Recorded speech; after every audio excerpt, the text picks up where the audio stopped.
All right, we tried this Seeds of Change organic Spanish style rice with quinoa, peppers, and corn.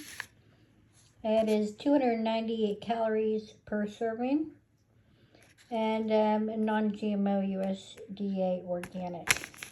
This was really good. It has a little bit of a kick to it from the peppers, but I just added a little garlic aioli to it, and oh, it really like helped it calm that down.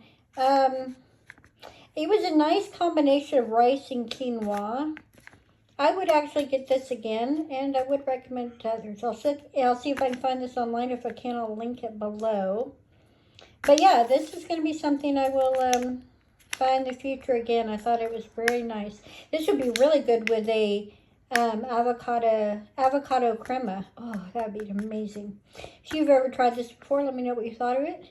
And if you haven't, are you a fan of Spanish style rice?